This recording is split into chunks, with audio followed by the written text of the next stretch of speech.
The Donald Trump Special Master saga continues with the Special Master Raymond J. Dearie issuing two new orders. We're going to go through those both today before we take a look at some reaction from some very, very animated anti-Trumpers, people like Hillary Clinton, who is now comparing Trump supporters to Nazis, along with Liz Cheney saying that it's not only about Donald Trump, she's going to stop him, but also wants Kari Lake thrown out. We're going to check in with Jamie Raskin also on some Ray Epps sagas. But before we do, we've got to take a look at these two new entries that hit the docket that the special master is presiding over. You can see two things we're going to cover today: a protective order and a new case management plan, along with the government's request for what we call a continuance, an extension of time. And so let's take a look at these one by one, starting with the government's request. Government prosecutors submitted a 4-page letter over to the judge. You can see going over to Judge Raymond J. Dearie. He's out of the Eastern District of New York. This was submitted September 23rd, and you can see it's from the prosecutors because it says U.S. Department of Justice, National Security Division, so-called, out of the counterintelligence section. And you can see it's regarding Donald Trump suing the United States, and they're asking for a modification of the deadlines. Remember that we're at this stage in this case where the 11th Circuit Court of Appeals, they came down and they said, sorry, Trump, the government's going to win on all of these issues. And so they don't want to give the special master those 100 confidential documents. They don't have to do it. And if they want to prosecute you for crimes, they can go ahead and do it. Trump lost both of those claims. And after this all went back down, now the special master is moving things around, moving the deadlines and adjusting the case management plan. And so the government said, all right, look, now that we know we don't have to give you those documents, here's what we're asking for. Prosecutors write, Dear Judge Dearie, the government respectfully moves to modify the case management plan, which we'll read next, with respect to the deadlines for vendor selection and contracting. Remember, those 11,000 documents, they don't want to run through it. They need somebody to scan it and organize it and catalog it all appropriately. So a vendor, they got to go find somebody. The government moves before the September 27th deadline for objections and motions to adopt or modify this because deadlines are pending and we have the obligation to talk about it. It says the government suggests that the deadline for vendor selection and contracting be reset for Tuesday, September 27th. Oh, that's tomorrow. And although the plaintiff may be able to select a vendor by the deadline, plaintiff, they say Trump, is unlikely to be able to engage the vendor until Tuesday, September 27th. Now, they say collectively, both sides, the parties, so Trump's team and the government prosecutors, collectively, both sides have identified 6 vendors who have the capability to securely scan, process, host, provide access to the seized materials on the Relativity platform. Each party can have its private workspace to review and code documents. 5 vendors were provided by the government to plaintiff, by the government to the plaintiff, and plaintiff identified an additional vendor. So that means Trump's team, they found somebody else. The government came and they said, hey, we've got these 5 people who can rummage through your stuff for you. Do you have anybody else that you'd like to rummage through this? Trump said, yeah, actually I do. So an additional vendor went over and the government said, oh yeah, we like that person. The government also facilitated Trump's discussions with vendors by providing names of the vendor representatives and the contact information, as well as a draft statement of work and all of those things. As of the close of business on Thursday, plaintiff informed the government that 1 vendor expressed an interest in bidding, 1 did not, and 4 have not yet responded. All right, so looks like we've got 1 who's sort of interested. We'll maybe take that job. 1 said, no, not going to do it. And the other 4 are like, shoot, what should we do with this? This is the Trump file. Do we want to do the Trump file? We all know what happens to people who get involved in the Trump file. Even if 1 interested vendor commits to the required schedule by the close of business on Friday, that was last week, it's unlikely that a contract is going to be entered. And so, Judge, we need more time. The government's deadline to produce these copies of the seized materials also follows the deadline. They say, Judge, as we told you back on Tuesday, the government remains prepared to provide the seized materials, not including the documents with the classification markings. They say we won that one. So obviously, we're not going to give those over there. But they say that we think that we can give them within 1 day's notice in the Washington, D.C. metro area. But as the government noted in its pre-conference letter, the seized materials can be provided only after the vendor is selected, right? So they got to, in other words, they can't give this third-party provider any effort, any materials until it's actually set in stone, until there's actually a contract. So the government filed its proposed order in a timely fashion after the conference. They say Trump did not submit its proposed order until September. However, the district court has not entered any order. And so to allow the vendor to sign off, we're asking you to move these dates. Right? So it's kind of just some technical stuff getting moved around, but you can see how the mechanics of this work. Lastly, they say, the prosecutors suggest that the special master revise the second paragraph on page 3 of your order to clarify how this process goes. And remember, we're talking about a lot of spreadsheets here. See this electronic spreadsheet. The government was supposed to make a spreadsheet of say, hey, this is what we seized. This is what item number 1 is. Item 1 is this. Item 2 is that. Send that all over to the Trump team. Trump says, oh, well, item 1, we agree that this is what you say it is, or we disagree, this is what you say it is. And then they have problems with the list. They say, well, you gave us an incomplete list, right? There's other things we think you took that are not on the list that you said you took. So it's a big sort of process. And the prosecutors are saying, we should probably modify this a little bit. They say, Judge, how about we just make these changes? And you can see you got strike throughs and you've got added text in red, sort of just like a track changes in a Word document. It says no later than September 30th. They say the government shall make available all special copies seized, except the materials that they've already reviewed. See, so they're adding in sort of some caveats. Also saying that the Bates number should be correlated and explaining what the Bates and the filter Bates numbers are and what the filter team should do. So they say, although the government prosecutors continue to review the case management plan, currently we see no issues with any other deadlines, and we don't believe that modest revisions are going to have any effect on the remaining deadlines. They say, we shared an earlier draft of this with Trump's team, and Trump's counsel authorized us to say that Trump agrees with the requested extensions and the deadlines. Trump did not see the proposed clarifications on the second paragraph on page 3, and thus we do not know plaintiff's position. Oh, well, that's kind of an important thing there. 1. That's ridiculous. Okay, so he's sort of mashing two issues into the same thing. All right, so, okay, I mean, that's one way to do it, I guess. Saying that Trump agrees with half of this letter, but Trump doesn't agree with the other. We don't know what his position is as to the other half of the letter with regards to modifying the prior order that the special master entered. So, the reason I laugh is just kind of funny. We shared an earlier draft of this letter, but they didn't share the current draft. So they shared a draft that doesn't include something that they may know that they may disagree with. And then they added in that second paragraph in a second draft. And they say on the first draft, Trump's people agreed with the requested extensions because they read it. But then we added a bunch of paragraphs to this, and then we didn't send it over to them. And so we don't know their position, which is just like, well, why didn't you just send over the full thing before you got his position on it? Why did you send over a rough draft that has half the document missing? And it's a pretty big point because you're asking for the modification of the order. All right. So, whatever. I guess that's how they do. But that is their request for the extension. The prosecutors say, we need more time to get some of these mechanics ironed out. And that alone is not a big deal, right? It does make sense that all of this is sort of happening very quickly. The 11th Circuit came down and made some changes that impact all of this. And so they're now responding accordingly. Judge Raymond Dearie issued the amended case management plan, granting the government's request to modify the case, saying that pursuant to the special master order, we are now modifying this. He says no later than September 26, a government official with sufficient knowledge shall submit a declaration. And that is today. So we'll see if that had happened. No later than September 30th, Trump shall submit a declaration to each of the following matters, right? And so this was what we had already talked about. We had already gone through most of this, but just as a quick reminder, by certain deadlines, Special Master Raymond Dearie is asking for Trump and his team to do certain things. One, say that if anything was missing, you got to let us know. Stuff was not seized or was seized, you let us know. If anything is incorrect about where the property that was seized was found, you got to let us know. right? If the FBI came in and they say, we took Melania's underwear in the closet, and you say, no, her underwear was in the laundry room and you took it out of there.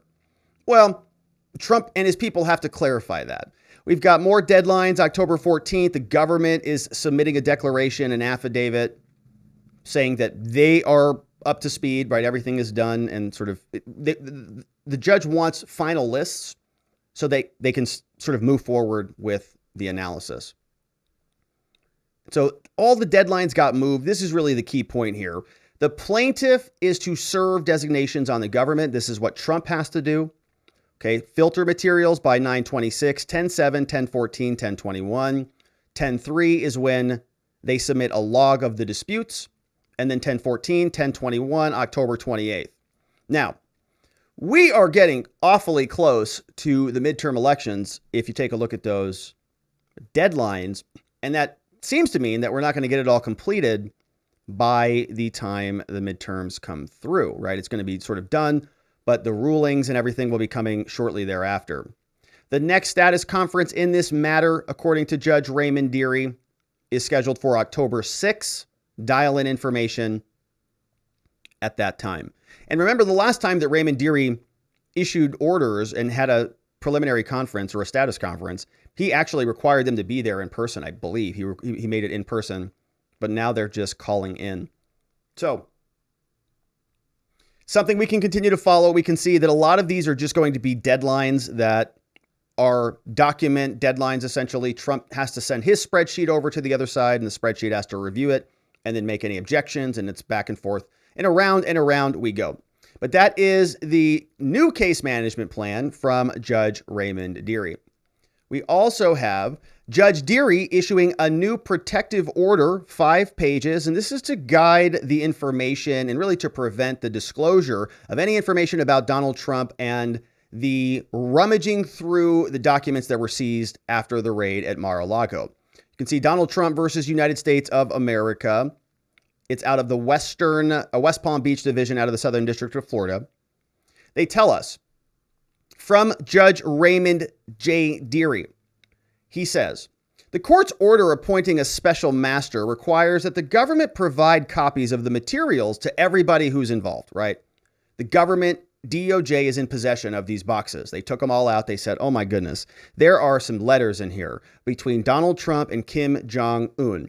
And if anybody sees these letters, America is going to be over. It's basically one step worse than the podium guy. Remember, he took the podium and America almost melted down because he had the ring of power. And in this case, if one of those letters had been seized by somebody, America would have been ended.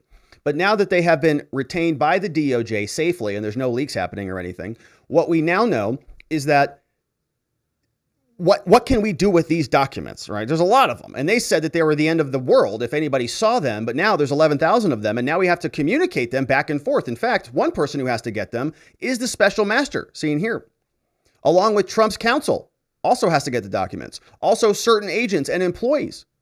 And they're all a part of a criminal investigation, most of whose details are not a matter of public record. And so we got to be pretty careful with these documents. They were very unsecure out there in Mar-a-Lago, but now they are perfectly, going to be safer now, I guess.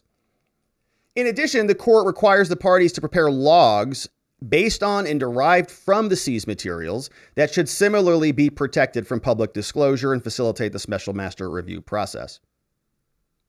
And to preserve the confidentiality of the non-public information, they say the court enters this protective order, right? So this is sort of like a force field to stop a lot of the documents from spiraling out of the investigation, to keep it all nice and tidy. The seized materials produced by the government are confidential, and the judge is saying nobody else should see them other than the special master, his staff, Trump and his lawyers, counsel of record. They say that the special master can approve certain people to scan and host and review the documents.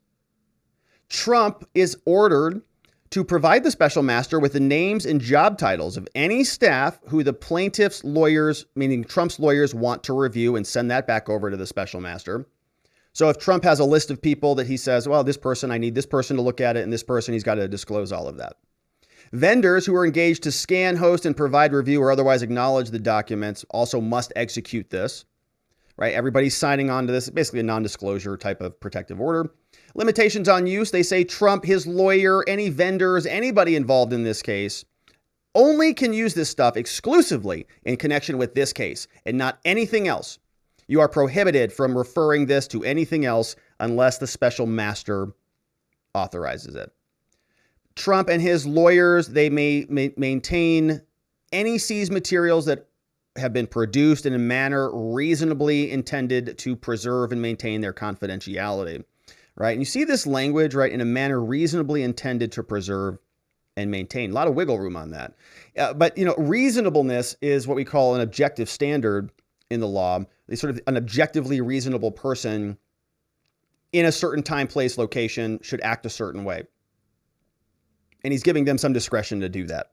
Specifically, they say Trump's counsel, their members, secure areas, secure networks, if stored electronically, shall be password protected, network, and secured, and so on. If there is unauthorized disclosure in any way, the disclosing party must immediately notify everybody. So if something leaks, got to tell somebody, notify everybody, retrieve all the copies, and make acknowledgement known. A violation of this protective order, so if there's any more leaks, if any of this stuff goes out to the Washington Post or the New York Times or any of the other media entities, it shall be punishable by contempt of court or any other legally available sanction that the court deems appropriate. All parties to whom seized materials are disclosed in accordance with this judicial order consent to this court's jurisdiction. Done and ordered, Brooklyn, New York, signed by Judge Raymond J. Dearie. He's out of the Eastern District, and he's appointed as the special master presiding over the Trump raid case. So, limitations on what can be done with these documents. We'll see if there is any real limitation on the leaks that we've been covering here. But those are emanating from the DOJ. And is the special master going to hold them accountable if they leak damaging information to Donald Trump in the months leading up to an election? Days, weeks leading up to an election? We'll have to see. Now, there's a lot of other people out there who are unhappy with Trump. While the DOJ is prosecuting the president, not officially, but more or less prosecuting him, Hillary Clinton is comparing Trump supporters to Nazis. She joined the Texas Tribune there for an interview, and she was spiraling off here for several minutes. And in one of these stories, she talks about when she was a younger person, my goodness, she studied Hitler when she was in school. And she used to notice that there were people with their arms raised up listening to his speeches. And when she is now preparing for maybe another presidential run, she's also monitoring Trump. She's noticing some interesting things happening there at his rallies. And one of the interesting things she says that is happening is throngs of young men who are appearing to remind her of Adolf. I remember as a young student, trying to figure out how did people get basically drawn in by Hitler? How did that happen? And I'd watch newsreels and I'd see this guy standing up there ranting and raving and people shouting and raising their arms. I thought, what's happened to these people? Why did they believe that? You saw the rally in Ohio the other night. Trump is there ranting and raving for more than an hour. A and speech. You have these rows of young men with their arms raised. I thought, what is going on? So there is rows of men with their arms raised, just like those Nazis raised their hands in Nazi Germany under Adolf Hitler. And Trump was ranting and raving just like him too. And apparently people don't raise their hands at Hillary Clinton rallies or in any other events with young men around the world. But the TDS is acting up pretty heavily here with Hillary. And a big part of me wonders, is she running for president again? Why is she out here trying to make all of this talk with these different individuals, trying to rehabilitate some of the image? And a big part of Hillary's original stick that didn't work out for her so well was when she said that the MAGA Republicans, to use a new phrase back then, she said they all belonged in a basket of deplorables. And now she's saying that apparently all the MAGA Republicans are literal Nazis. So that happened very quickly, from a basket of deplorables, rallies of Nazis in just a couple short years. That's Hillary Clinton. And she may be running again. She's got a show with Chelsea, and they're out there trying to make America think that people like them. We'll see how it works out for them. Liz Cheney, also very unhappy with Donald Trump, wants to see him eliminated, and so upset about this, she says, you know what? I am technically a Republican, so-called. I just got blown out in my election in Wyoming. I'm not going to be an elected Republican anymore, but I am a Republican. And she was also at the Texas Tribune, and Liz Cheney gets asked, hey, Liz, what happens if Donald Trump is the nominee? I mean, you know, he is a Republican, and you say you're a Republican, and even though you just lost your election and you're going to be thrown out of your butt in a couple months, if you are a Republican and Trump, who says he's a Republican, decides to run, are you going to be supporting him? Yes or no? So I'm going to ask you, will you remain a Republican, regardless of what happens in the next election? I'm going to make sure Donald Trump, I'm going to do everything I can to make sure he's not the nominee. And if he is the nominee, I won't be a Republican. Okay. Yep. Thank you. Clapping like seals there. Wow, that's great, Liz.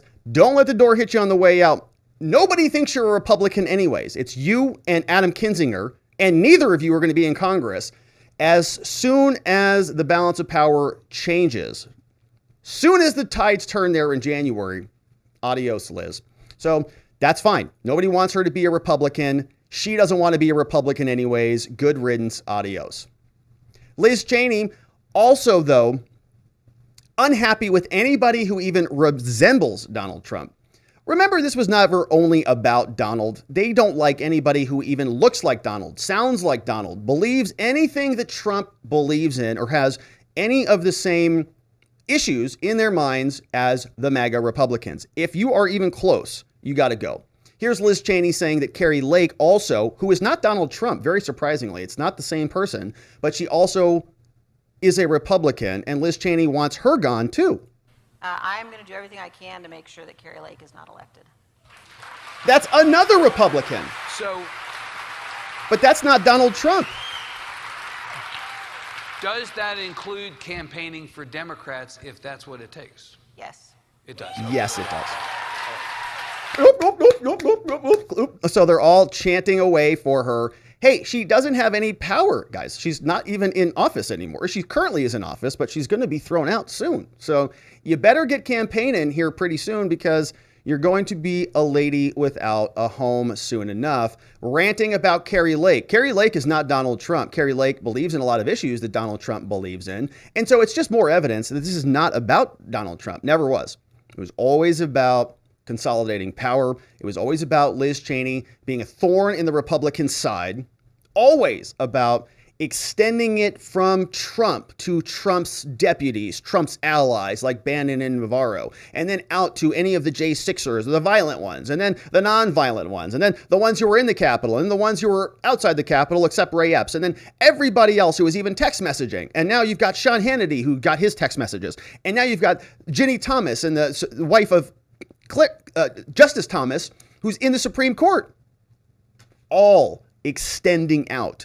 And that was only the Trump bubble. Now that's done. We're done with the Trump bubble. It's going to the Kari Lake bubble. It's going to the Ron DeSantis bubble.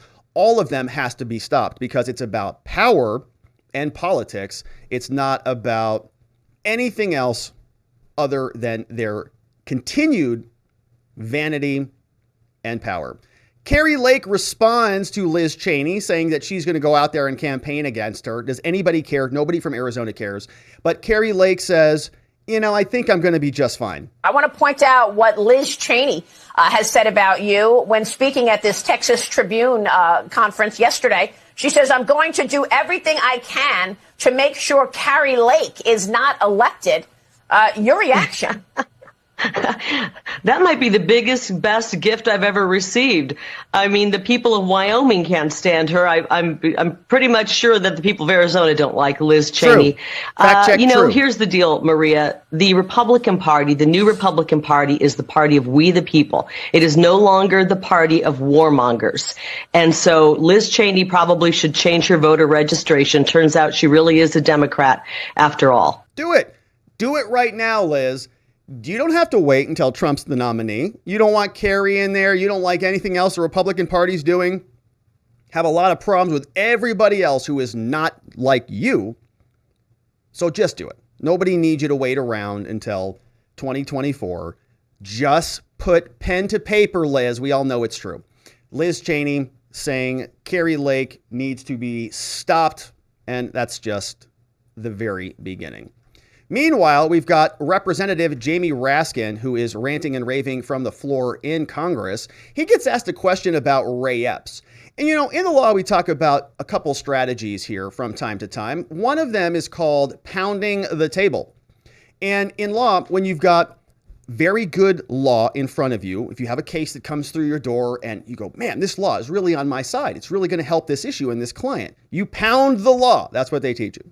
If the law's not on your side, but maybe the facts are great, right? The law says that you're probably going to lose this, but your client is somebody who is, a retired senior citizen who volunteers and rescues little puppies 6 days a week.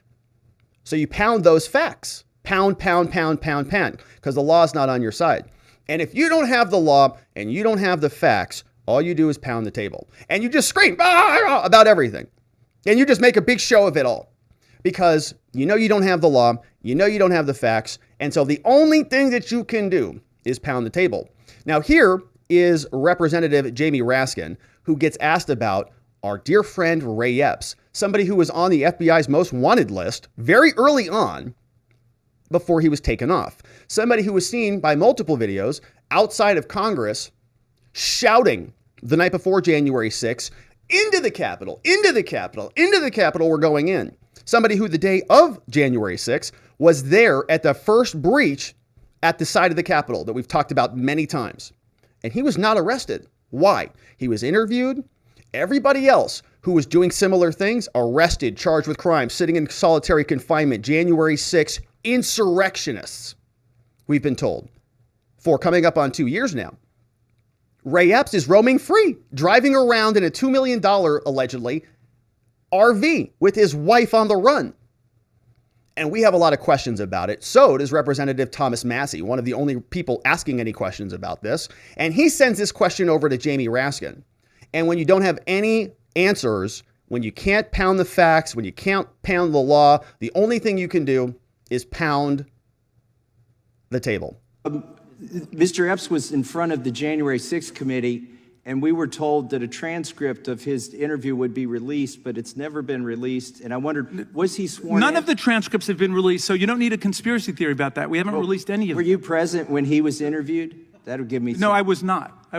We've done more than 1,000 interviews. You guys are trying to make this poor schmuck who showed up to your protest into something a lot bigger than he is. Poor schmuck? Okay, he's just trying to survive, and he's on your side. You don't have many voters left. You might want to try to hang on to them without demonizing and vilifying your own people. But that's the Donald Trump way. Sell everybody else down the road. Listen. Unless you're going to get a pardon. Some people are still hanging around waiting for their pardon. But most people have opened their eyes about what he's done to our country, what he's done to his family. Have you guys ever read the book by Mary Trump about the way that Donald Trump has absolutely destroyed their family, wrecked her father's life? They do it to family. They do it to friends. They do it to their own associates and employees. And now you guys are doing it to this poor Ray Epps. Leave that guy alone, whoever he is. Whoever he is. No idea. I yield back to Ms. Garcia. No idea. And, you know, I don't know what sort of session they were in or the back and forth that was allowed or not allowed there. But Thomas Massie didn't interject or interrupt him at all. He just said, go for it. Let him go. You know, Thomas Massie actually asked him a question. Did you have those transcripts from that interview you did with Ray Epps when your garbage fake committee called him in front of you? Were you there? And then he just goes off. And Thomas Massie, to his credit, just lets him go. By the end of it, he's talking about Ashley Biden's book. What? Or Trump, who? I don't even know what he's talking about. The question was about Ray Epps. And this guy, Mr. Raskin, who is ranting and raving every day about what a catastrophe this was, what an end of the world event, literally how close to the brink American democracy was. It's been his life's work for the last 2 years. The only thing. suddenly is now sympathetic to Ray Epps? Leave this poor schmuck alone, he says. What are they covering up over there? Ray Epps, I don't even know who that is. Whoever that is. Let's listen to that again. Whoever that is. You buy that for a second? Mary Trump about the way that Donald Trump has absolutely destroyed their family, wrecked her father's life. Go ahead. They do it to family. They do it to friends. They do it to their own associates and employees. And now you guys are doing it to this poor Ray Epps. Leave that guy alone, whoever he is. Whoever he is. He was on the FBI's most wanted list, like in the top 20 after January 6th, Raskin. We know who he is. Most of America knows who he is. Why don't you?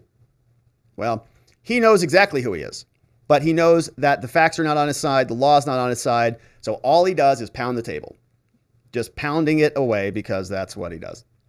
Now, Jamie Raskin was also on somebody's show being interviewed. And there's a very interesting thing that's happening. Remember, the months up to the November elections are filled with October surprises, and everybody is reaching into the bottom of the barrel to drag out these narratives, to drag out these stories that they can throw at the other side to see if they stick. Well, part of the problem is some of these stories are just nothing burgers, right? They don't make a lot of sense. And we can see some of that bubbling up here when Jamie Raskin was on with Meet the Press. He gets asked about the status of the January 6th committee hearings and about the potential end of America that he's been working so hard on. And he gets brought to his attention this very dramatic piece of information. There was a phone call that took place, and I don't know who made it. Let's see if we can piece this together. Let me start with something that's getting a lot of buzz on social media. It's going to be on tonight's episode of 60 Minutes. Okay, Former member of Congress Denver Riggleman, who was an investigator, has made the following charge. Take a listen. All right, so when you see that the White House switchboard had connected to a rioter's phone while it's happening, that's a pretty big aha moment. Wow. You get an aha Wait a minute. Someone in the White House was calling one of the rioters while the riot was going on? On January 6th, absolutely. Wow. And you know who both ends of that call? I only know one end of that call. I don't know the White House end. We only know one end of the phone call. The White House switchboard got a call from a rioter on the day of the riot. Who could it be? Was it Trump? Was he there talking with Stuart Rhodes of the Oath Keepers? Did you get the podium? It's an alarming finding. What can you confirm? What can you tell us about it? Well, that's one of thousands of details that obviously the committee is aware of, and our job is to put everything into a comprehensive portrait and narrative timeline of what took place. And to me, it's interesting, but much less interesting than the fact that Donald Trump told the crowd in public, you got to fight like hell, and if you don't, you're not going to have a country anymore. Oh my gosh. So this poor guy on NBC News, whoever that was, he's out there really encouraging Raskin. He's like, oh my gosh, we've got this 60 Minutes interview coming up. There's this guy out here who says he's got evidence of a phone call. Wait a minute. A phone call from a rioter to the White House? Was that after Trump broke the Secret Service clavicle or after the clavicle? When did the phone call come in? Was it before he tried to commandeer Marine One and pick up the podium guy and broke the beast clavicle driver's shoulders off? Was it before or after he got on the phone? I don't know. It's hard to keep track of all these things. But Raskin, right, he's incentivized by this reporter to make this a big deal. That's a shocking revelation. We're going to be reporting this later. What do you think? He goes, well, that's right. Well, it's an interesting thing, but let me tell you what's really interesting. When Trump got out there and he said, fight like hell, otherwise you're not going to have a country. That's what the real catastrophic thing was. That little speech, the little couple words there that every other Democrat has ever said ever. That Jamie Raskin himself objected to prior elections from the floor of Congress. I object. Himself. But he says that Trump fighting like hell is insurrectionary. So you see the little bit of a mismatch there. And Raskin, the only thing he really wants to do is just create a narrative as he's going to explain. It's the totality of the circumstances is what we call this in the law. You say, look, all these little things are mostly inconsequential. This is what cops do all the time. It's annoying. But they say the totality of the circumstances. And this is what judges do too when they don't want to give you a hard answer.